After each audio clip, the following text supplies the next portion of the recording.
नमस्कार। राजीव मुदगल जी जब अपनी पहली पुस्तक देवताओं का मौन लिख रहे थे, तो उस दौरान उन्होंने अपनी यात्राओं की एक घटना सुनाई थी। वो भारत के विभिन्न हिस्सों में पैदल भटकते हुए एक जीर्ण शीर्ण पत्थरों से घिरे लगभग भूले बिसरे मंदिर में रात गुजार रहे थे। वहां खंडरों के बीच एक दंपत्ति अपने छोटे बेटे का हाथ थामे उनके पास आया। वो बच्चा 3 या 4 साल से ज्यादा की उम्र का नहीं था। हुआ ये था कि कुछ महीनों पहले उसे मलेरिया हो गया था और उस कारण वो लगभग मौत के दरवाजे तक जा पहुंचा था।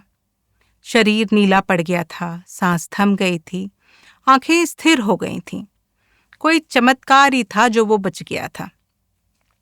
लेकिन होश में आते ही उसने अपने माता पिता को पहचानने से इनकार कर दिया। वो बार बार कहता, तुम मेरे माँ बाप नहीं हो। मेरे असली माँ बाप समुद्र किनारे रहते हैं, वे मछुआरे हैं। मेरे एक अंकल हैं जो चर्च में पादरी हैं। मैं बस उन्हीं के पास लौट जाना चाहता हूँ। वो बच्चा एक छोटा सा पेट निकला हुआ कुपोषित बच्चा था, जिसका सिर असामान्य रूप से बड़ा था। उसके कान उभरे हुए थे। वो लगभग एक बंदर के बच्चे जैसा दिखता था जिसका सिर मुंडवा दिया गया हो। उसका शरीर कमजोर था, लेकिन उसकी आंखें तीक्ष्ण और चमकीली थीं, जैसे जैसे उसमें कोई अटल विश्वास जल रहा हो। घबराए हुए माता पिता ने राजीव को स्वामी कहकर संबोधित किया और उनसे अपने बेटे को आशीर्वाद देने का आग्रह किया और इस भूलने की बीमारी से मुक्त करने की प्रार्थना की। राजीव ने हल्के से मुस्कुराकर बच्चे को आशीर्वाद दिया और माँ बाप से कहा, तुम्हारा बेटा मौत से लौटकर आया है। उस पर भगवान की कृपा है। धैर्य रखो, सब ठीक होगा। जब परिवार चला गया तो राजीव के साथ आए एक सहयोगी ने दृढ़ता से कहा, ये तो स्पष्ट रूप से पुनर्जन्म का मामला है। उसे राजीव की व्याख्या पसंद नहीं आई। तब राजीव ने समझाया, ऐसे रहस्य को देखने के 3 दृष्टिकोण हैं, तांत्रिक का, डॉक्टर का या स्वामी का। अगर मैं तांत्रिक होता तो कहता, इस पर ऊपरी हवा है, नजर लगी है, और फिर माता पिता डर कर मंत्र तंत्र के जाल में फंस जाते। और अगर मैं डॉक्टर होता तो कहता, मलेरिया में तेज बुखार से, सांस के रुकने से या ऑक्सीजन की कमी से शायद दिमाग को नुकसान हुआ है। याददाश्त के खाली हिस्से को भरने के लिए दिमाग ने कहानियां गढ़ ली हैं, झूठी यादें गढ़ ली हैं। इसका इलाज है समय, पोषण और देखभाल। मगर मैंने बच्चे को आशीर्वाद दिया और माता पिता को सांत्वना दी। फिर भी राजीव ने स्वीकार किया कि एक और संभावना भी है।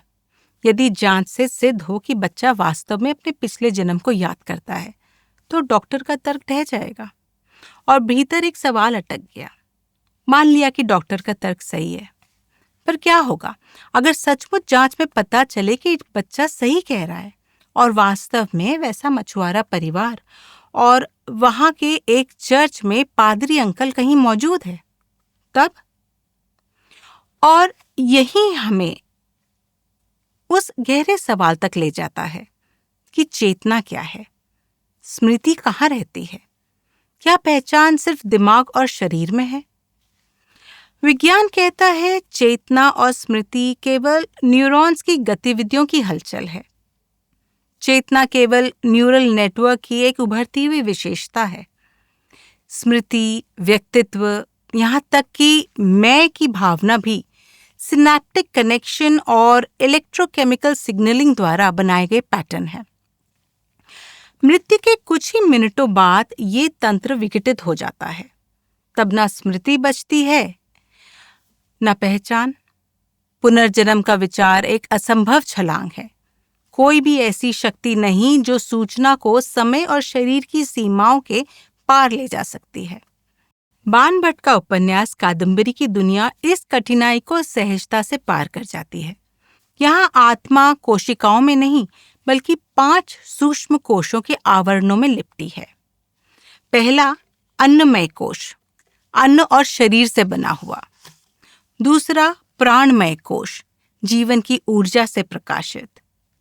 तीसरा मनोमय कोश, विचार और भावनाओं से गतिशील। चौथा विज्ञानमय कोश, ज्ञान और विवेक से आलोकित। और अंतिम और सबसे भीतर आनंदमय कोश, जहां आत्मा अपनी निर्मल आभा में विश्राम करती है। ये आवरण प्रकाश के वस्त्रों की तरह आत्मा को ढके रहते हैं। जब शरीर छूट जाता है तो ये कोश जीवन के अनुभवों की सुगंध लिए आगे बढ़ते हैं। स्मृति यहाँ डेटा नहीं, बल्कि एक रस है जो हर जन्म में फिर से लिखा जाता है। उपन्यास के पात्र चंद्रपीड़ और कादम्बरी एक दूसरे को इसलिए पहचानते हैं क्योंकि उनके कोश प्रेम के सूक्ष्म रस को जन्मों के पार ले जाते हैं। स्वप्न, दर्शन और कथाओं के भीतर की कथा वे धागे हैं जिनसे ये निरंतरता झलकती है। कथा ही स्मृति का शरीर बन जाता है और वो अपने साथ जीवन का निचोड़, उसका रस ले जाते हैं। विज्ञान फिर कहता है, ये तो केवल काव्य है, प्रमाण नहीं। न्यूरॉन्स के बिना स्मृति असंभव है। अनुभव मस्तिष्क की विद्युत तरंगों में जलते हैं और राख हो जाते हैं। लेकिन बाण भट्ट की कादम्बरी कुछ और कहती है।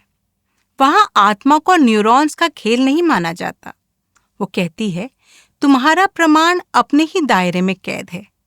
स्मृति केवल न्यूरॉन्स में नहीं जलती, वह उन सूक्ष्म आवरणों में भी बहती है जो जीवन और मृत्यु के पार टिके रहते हैं। कभी वह आत्मा के 5 कोशों में सुगंध की तरह संरक्षित होती हैं और कभी कथा के शब्दों में गूंज बनकर रह जाती है। विज्ञान जिस राख की बात करता है, उसी राख से कथा अग्नि की नई लपटें उठाती है। स्मृति वहां डेटा नहीं जिसे कॉपी पेस्ट कर दिया जाए, बल्कि रस है जो नष्ट नहीं होता, बस रूप बदलता है। ये अनुभव का सार है। प्रेम, दुख, ज्ञान, अधूरी इच्छाएं, यही रस अगले जन्म में बीज की तरह अंकुरित होता है, दिशा देता है और यही पहचान को जन्म जन्मांतर में जोड़े रखता है। कभी चंद्रपीड़ और कादम्बरी के मिलन में, तो कभी वामन, अरुणी और मणि की कहानियों में। लेकिन द लूम ऑफ टाइम विज्ञान की छाया में खड़ा है, जहां आत्मा का रहस्य न्यूरॉन्स तक सीमित प्रतीत होता है। यहाँ निरंतरता खंडित है।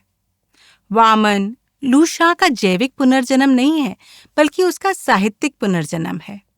उसकी कविताएं, उसका रंगमंच, उसकी बेचैनी, मानो संस्कृति ही वो कोश हो जो पहचान को फिर से लिख देती है।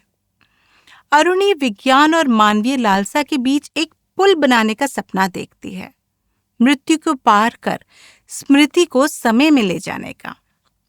लेकिन उसकी कथा मौन में समाप्त होती है। जो शेष रहता है वो केवल कथावाचक की भूतिया स्मृति है। और पंडित भीमसेन शास्त्री मणि के माध्यम से रक्त मांस में नहीं, बल्कि पांडुलिपियों, लोक कथाओं और कठपुतलियों में जीवित हैं। उसकी पहचान पुनर्जन्म से नहीं, बल्कि कथाओं के पुनः कथन से सजीव होती है। इस प्रकार कादम्बरी और द लूम ऑफ टाइम एक ही पहेली का उत्तर 2 अलग अलग भाषाओं में देते हैं। कादम्बरी कहती है कि 5 सूक्ष्म कोश आत्मा के सार को संभाल कर हर जन्म में उसे फिर से लिखते हैं। द लूम ऑफ टाइम कहती है कि जब विज्ञान आत्मा की निरंतरता को नकारता है, तो केवल कथा बचती है और वही पहचान को जीवित रखती है। एक में पुनर्जन्म तत्वमीमांस के शरीर में बसता है, तो दूसरे में कथा के शरीर में। एक कहता है कि कोश आत्मा के रस को जन्मों के पार ले जाते हैं और फिर से लिखते हैं। दूसरा कहता है कि साहित्य, स्मृति और संस्कृति ही वो करघा है जिन पर पहचान फिर से बुनी जाती है। दोनों अपने अपने ढंग से यही कहते हैं, कुछ भी पूरी तरह समाप्त नहीं होता, पहचान बनी रहती है, कभी आत्मा के उज्जवल आवरणों में, तो कभी शब्दों की नाजुक निरंतरता में। Memory and identity transcend simple explanations, whether scientific, spiritual, or mystical. The story of the child who claims different parents after a near-death experience illustrates how phenomena can be interpreted through multiple valid lenses. The tantric, which is the supernatural, the doctor, which is neurological, and the Swami, which is the compassionate. विज्ञान दृढ़ता से कहता है स्मृति केवल neurons में है और neurons के नष्ट होते ही सब समाप्त हो जाता है।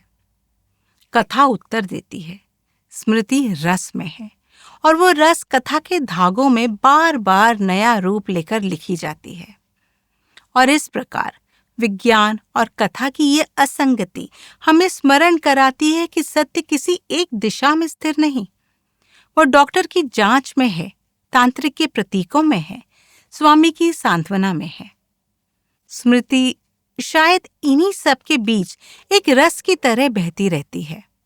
कभी विज्ञान उसके परतें खोलता है तो कभी कथा उसे शब्दों और प्रतीकों में फिर से बुन देती है। यही उसकी अमरता है। Memory flows like a rus, the essence, between all these different ways of understanding. Sometimes science reveals its layers. Sometimes narrative weaves it anew through words and symbols, fostering meaning and care. This flowing between perspectives is what makes memory and identity immortal. चलिए, generated voices के माध्यम से the loom of time के तीसरे खंड the ghost पर हुई एक चर्चा सुनते हैं। एपिसोड पसंद आए तो लाइक और सब्सक्राइब जरूर करिएगा और हमारे इस सीरीज को अपने साहित्य पसंद मित्रों और परिवार के साथ शेयर करें और अपने कमेंट्स हमारे साथ शेयर करना ना भूलें। नमस्कार, रेडियो टॉकीज में आप सबका स्वागत है। तो आज हम एक बड़े गहरे और दिलचस्प सवाल में उतर रहे हैं। ये किताब है द लूम ऑफ टाइम। उसके एक हिस्से से ये सवाल उभरा है। सवाल ये कि आखिर ये काल का ताना बाना है क्या चीज? What is the loom of time? हमारे पास हैं इस किताब के द गोस्ट अध्याय से जुड़े कुछ अंश। तो जाहिर है बात होगी मृत्यु की, समय की और शायद किसी भूत की भी। आज हमारी कोशिश रहेगी ये समझने की कि ये अंश मृत्यु और महाकाल को, मतलब समय के उस विराट लौकिक रूप को, अस्तित्व की बुनियाद की तरह कैसे देखते हैं। इन दोनों का आपस में रिश्ता क्या है, ये कैसे एक दूसरे में गुंथे हुए हैं। बिल्कुल। और देखिए, ये अंश मृत्यु को सिर्फ एक अंत या कहिए कि एक खात्मा नहीं मानते, बिल्कुल, बल्कि इसे महाकाल के उस विशाल तटस्थ प्रवाह में एक दरवाजे या एक दहलीज की तरह देखते हैं। बड़ा दिल। एक ऐसा बिंदु जहां व्यक्ति का जो निजी अस्तित्व है वो ब्रह्मांडीय समय की विशालता में जैसे खोने लगता है।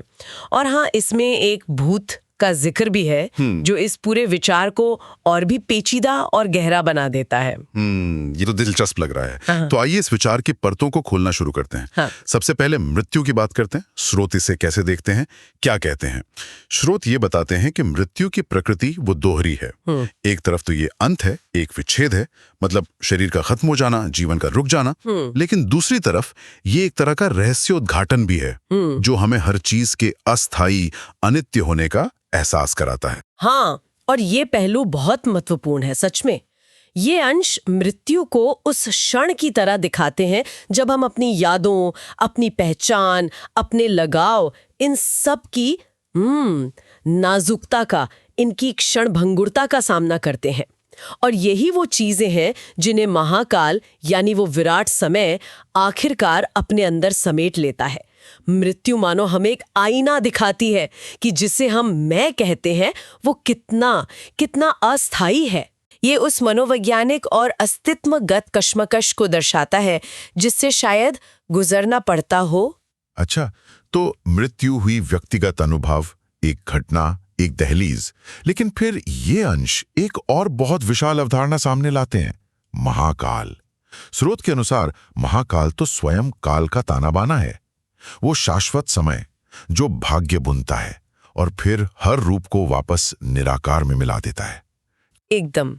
और मृत्यु के अनुभव से बिल्कुल अलग, महाकाल सार्वभौमिक है, सबके लिए है और पूरी तरह से तटस्थ, अव्यक्तिक है। यानी महाकाल के लिए कोई व्यक्ति विशेष नहीं है, कोई अपना पराया नहीं। जैसे सोचिए गुरुत्वाकर्षण सबके लिए समान है ना? वैसे ही महाकाल का प्रवाह सबके लिए एक सा है। ये मैं और तुम, जीवन और मृत्यु के बाद क्या होगा, इन सारे भेदों को मिटा देता है। समझने के लिए सोचिए, जैसे समंदर हमेशा रहता है, लहरें आती जाती रहती हैं। महाकाल कुछ वैसा ही है, लेकिन समय के पैमाने पर, और इतना विशाल कि उसमें सिर्फ लहरें नहीं बल्कि पूरे के पूरे द्वीप, मतलब अस्तित्व के सारे रूप उसी में बनते और मिटते हैं। वाह, ये समुंदर वाली उपमा, हाँ, ये बात को काफी साफ करती है। और अंश बताते हैं कि भूत के भटकने के दौरान महाकाल एक नीरव पृष्ठभूमि की तरह मौजूद रहता है, एक खामोश विशाल विस्तार जिसमें हमारी व्यक्तिगत छायाएं, हमारे जीवन के निशान गायब होने से पहले बस पल भर के लिए टिमटिमाते हैं। हाँ, और ये नीरव पृष्ठभूमि का विचार सोचने पर मजबूर करता है। इसका मतलब है कि हमारे सारे व्यक्तिगत संघर्ष, खुशियां, दुख, ये सब उस विराट उदासीन समय के सामने बस एक क्षणिक चमक है। और यहाँ सबसे दिलचस्प बात यह है कि ये रिश्ता एक प्रवाह को दिखाता है। मृत्यु का वो एक विलक्षण क्षण, वो दरवाजा हमें महाकाल की उस अंतहीन निरंतरता में ले जाता है। मृत्यु एक घटना है, एक बिंदु है, जबकि महाकाल वो अनंत रेखा है जिस पर ऐसे अनगिनत बिंदु आते और जाते रहते हैं। और जैसा स्रोत बताते हैं, उस भूत की उपस्थिति वो इस बदलाव को, इस संक्रमण को और भी नाटकीय बना देती है। वो भूत मानो उस दरवाजे की चौखट पर ही अटक गया है, मृत्यु के तात्कालिक झटके और महाकाल के सब कुछ सोख लेने वाले विस्तार के बीच फंसा हुआ, न पूरी तरह इस पार न उस पार। तो वो भूत एक तरह से मृत्यु और महाकाल के बीच का पुल, या शायद कहें कि तनाव का बिंदु बन जाता है। वो हमें दिखाता है कि कैसे एक व्यक्तिगत अनुभव, एक निजी चेतना इस विशाल तटस्थ संरचना से टकराती है या उसमें विलीन होने की प्रक्रिया में होती है। आपने सही पकड़ा। तो इसका मतलब ये हुआ कि मृत्यु कोई आकस्मिक दुखद अंत भर नहीं, बल्कि एक बड़े लौकिक नृत्य का एक लय का हिस्सा है। बिल्कुल। अगर हम इसे समग्रता में देखें तो ये अध्याय मृत्यु को एक अकेली त्रासद घटना की तरह नहीं देखता है, बल्कि उसे काल के उस विशाल ताने बाने में एक लयबद्ध धड़कन की तरह प्रस्तुत करता है। यहाँ महाकाल वो महान बुनकर है। कमाल है, ये बुनकर वाली उपमा तो हाँ बहुत कुछ समझा देती है। तो सार क्या है, इन सब बातों का निचोड़ क्या निकलता है? मतलब what does this all mean? उसे एक बहुत बड़ी अव्यक्तिक ब्रह्मांडीय प्रक्रिया के भीतर एक संक्रमण, एक बदलाव के रूप में देखता है। ये शायद मृत्यु के भय को खत्म न करें, पर हाँ, उसे एक व्यापक गहरा संदर्भ जरूर देता है। उनके लिए ये दृष्टिकोण मृत्यु और समय के बारे में हमारे आम विचारों को चुनौती देता है। अक्सर हम मृत्यु को सिर्फ व्यक्तिगत नुकसान, किसी कहानी के अंत के रूप में देखते हैं ना, लेकिन ये पाठ हमें एक ऐसा ढांचा देता है जहां हमारा निजी अस्तित्व भी सृजन और विघटन के एक कहीं ज्यादा विशाल, निरंतर चलने वाले चक्र का हिस्सा मात्र है। ये हमें अनित्यता, यानी हर चीज के बदलते रहने की प्रकृति और यथार्थ के स्वरूप जैसे गहरे सवालों पर सोचने को मजबूर करता है। और इससे एक महत्वपूर्ण सवाल यह भी उठता है कि ये सिर्फ मृत्यु के बारे में नहीं है, ये जीवन में हमारे स्थान के बारे में भी है। अगर हम सब उसी महाकाल के ताने बाने के धागे हैं जिसे लगातार बुना और उधेड़ा जा रहा है, तो फिर हमारे इस जीवन का, हमारे कर्मों का, हमारे चेतना का क्या अर्थ रह जाता है इस विराट योजना में? ये वाकई बहुत गहरा सवाल है। अगर मृत्यु केवल एक द्वार है और महाकाल पूरी संरचना, तो हम इस संरचना के भीतर अपने क्षणिक अस्तित्व को कैसे समझें? क्या हम स्वतंत्र रूप से कुछ करने वाले कर्ता हैं या बस उस महान बुनकर के धागे? देखिए, ये विचार हमें शायद जीवन की अनित्यता को, हर चीज के बदल जाने की सच्चाई को स्वीकार करने में मदद कर सकता है। और अगर सब कुछ क्षणभंगुर है और अंततः महाकाल के प्रवाह में विलीन हो ही जाना है, तो शायद जीवन का हर पल, हर अनुभव, हर रिश्ता और भी ज्यादा कीमती हो जाता है। साथ ही ये हमें अपनी छोटी सी व्यक्तिगत पहचान से परे देखने, उस बड़ी सार्वभौमिक चेतना या अस्तित्व से जुड़ने के लिए भी प्रेरित कर सकता है, जिससे हम सब निकले हैं और जिसमें हमें आखिरकार लौट जाना है। इस पूरी चर्चा से एक आखिरी ख्याल मन में कौंध रहा है। अगर महाकाल ही सब कुछ बुनता और उधड़ता है, तो फिर मृत्यु के क्षण से पहले, यानी जीवन के दौरान ही, हमारे स्व या मैं की प्रकृति के बारे में इसका क्या मतलब है? क्या हमारा ये मैं उतना ठोस और स्थायी है जितना हम इसे मानते हैं, या फिर ये भी जीवन भर उसी ताने बाने में बुना और उधेड़ा जा रहा है? ये सचमुच एक गहरा सवाल है जिस पर सोचते रहा जा सकता है। चलो इसे और खंगालते हैं। Let's explore. आज हम खास तौर पर समय के करघे यानी लूम ऑफ टाइम के पीछे छिपे मतलब को समझने की कोशिश करेंगे और देखेंगे कि ये कॉन्सेप्ट द घोस्ट कहानी से कैसे जुड़ता है, खासकर उसकी उलझी हुई परतों और भूली बिसरी यादों से। तो शुरुआत करते हैं इसी से। ये समय का करघा आखिर है क्या चीज? सुनने में बड़ा रहस्यमयी लगता है। हाँ बिल्कुल। और ये सिर्फ मतलब कोई साहित्यिक कल्पना नहीं है। इसे आप ऐसे समझ सकती हैं कि ये भाग्य, इतिहास और जो हम इंसान करते हैं उन सब का एक जटिल जाल है। किताब में इसका जिक्र एक पुरानी रहस्यमयी मशीन की तरह आता है, मानो वो इंसानी इतिहास को बुन रही हो। अच्छा, मशीन मतलब सचमुच की मशीन? हाँ, कहानी में तो ऐसा ही है। नायक है कहानी का, वो मॉस्को जाता है और वहां एक छिपी हुई लाइब्रेरी में उसे ये मिलती है समय का करघा, एक बहुत बड़ी पुरानी मशीन। ओह, ये तो सुनने में किसी साइंस फिक्शन जैसा लग रहा है। हाँ, कुछ वैसा ही। लेकिन ये मशीन सिर्फ बीती बातें रिकॉर्ड नहीं करती। किताब के मुताबिक ये असलियत का ताना बाना बुनती है।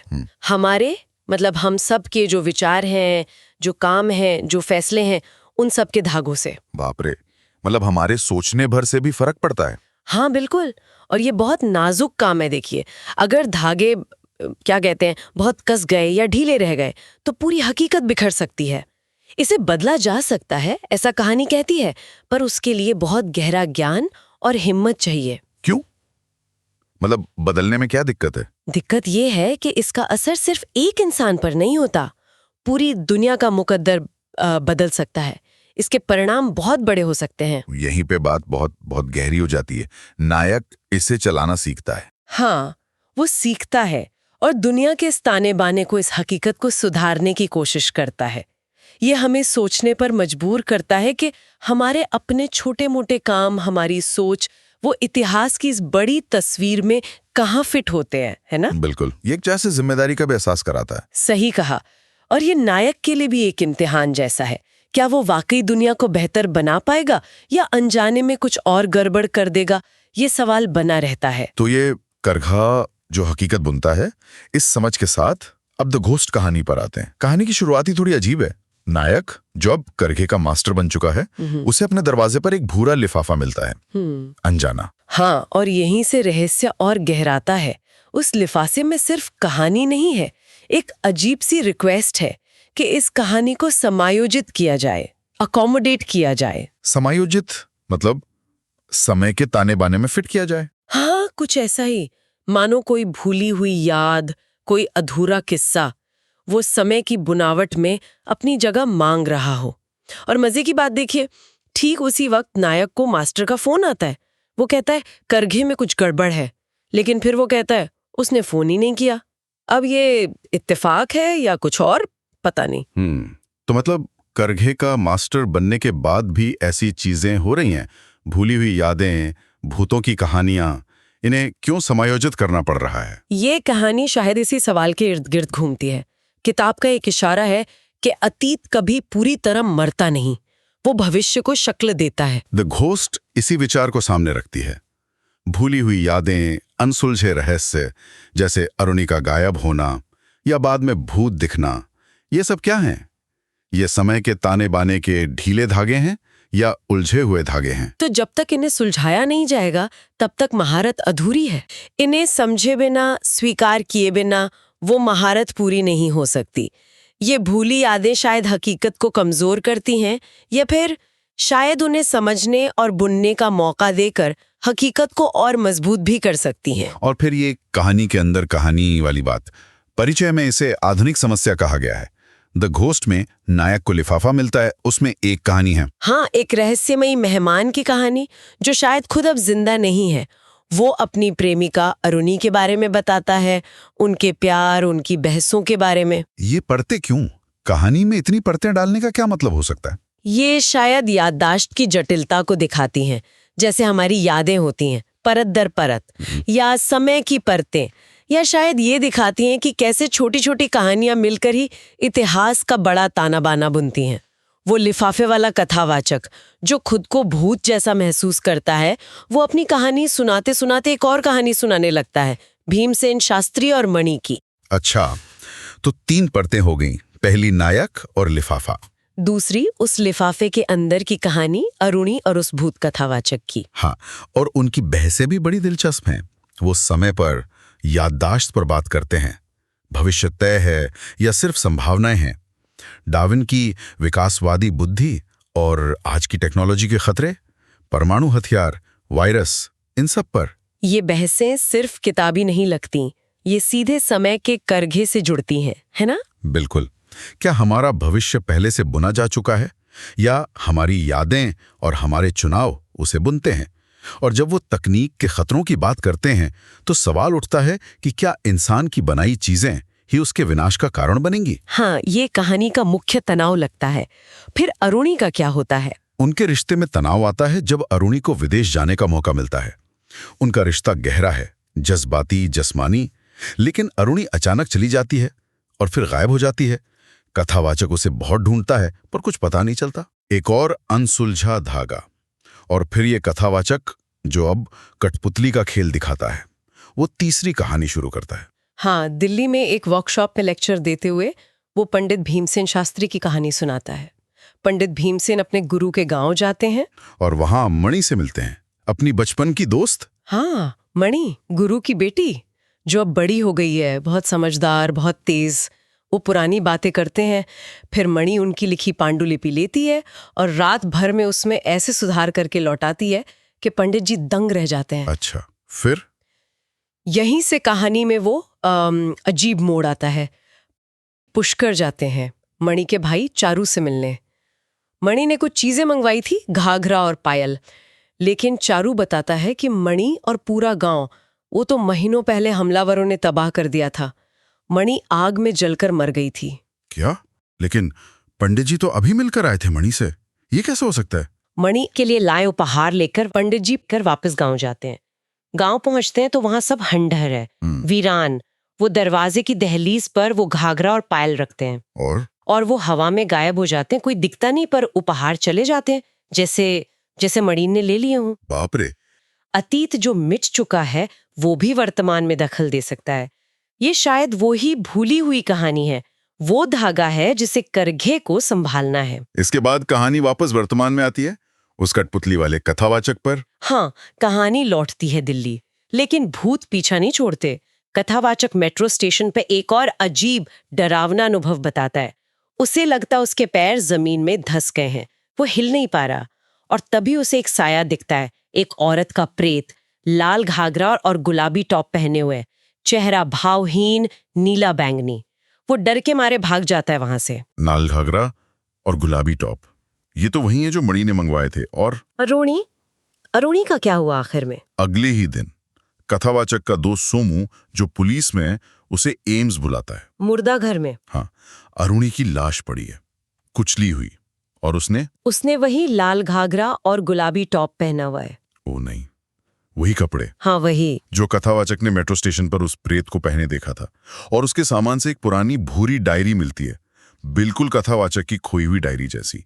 पता चलता है कि अरुणी ने उसी सुबह मेट्रो के आगे कूदकर आत्महत्या कर ली थी। हे भगवान, ये तो बहुत दुखद है। तो वो मेट्रो स्टेशन वाला भूत, और कहानी में पहले भी एक सेंट्रल पार्क वाले भूत का जिक्र था। क्या वो सब अरुणी थी? कहानी इसका सीधा जवाब नहीं देती। सोमू आखिर में यही सवाल पूछता है। हमने उसे सेंट्रल पार्क में देखा था, है ना? और वो आज सुबह मर गई। कुछ समझ नहीं आता।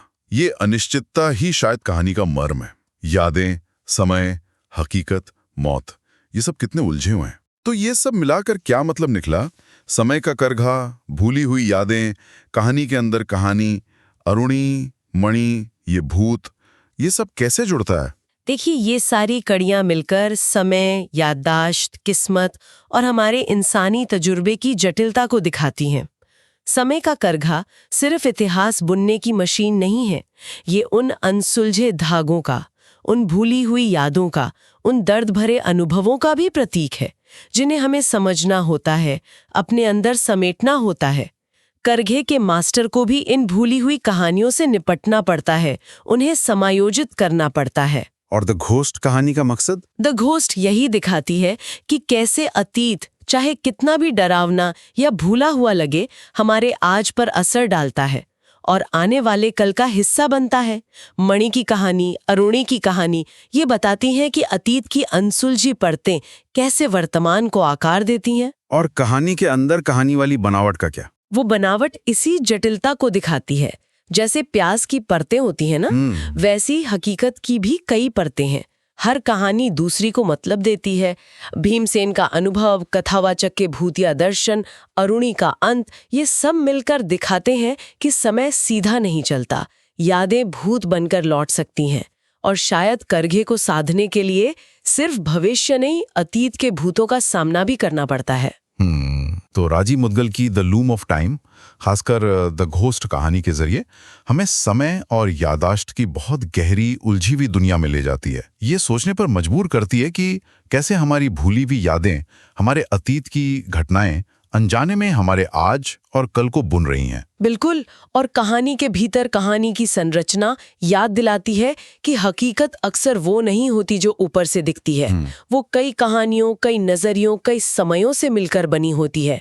अरुणी की बहसें, मणि का भूत, ये सब मिलकर एक जटिल तस्वीर बनाते हैं। शायद यही समय का करघा है। तो आज की इस बातचीत के बाद सुनने वालों के लिए एक सवाल छोड़ते हैं। अगर हमारा अतीत, जैसा द घोस्ट कहानी दिखाती है, भूतों की तरह हमारा पीछा कर सकता है, तो क्या समय के करघे पर महारत हासिल करने का मतलब असल में उन भूतों का सामना करना है, उन्हें अनदेखा करने के बजाय अपने इतिहास के ताने बाने में उन्हें भी एक जगह देना है? बिल्कुल सही सवाल, बहुत अच्छा सवाल है ये पाठ मुख्य रूप से मृत्यु पर, उस दहलीज पर केंद्रित है। हाँ, लेकिन महाकाल की अवधारणा हमें जीवन के दौरान भी इस ब्रह्मांडीय ताने बाने में अपने स्थान पर विचार करने के लिए आमंत्रित करती है। हम किस हद तक केवल धागे हैं जिन्हें बुना जा रहा है।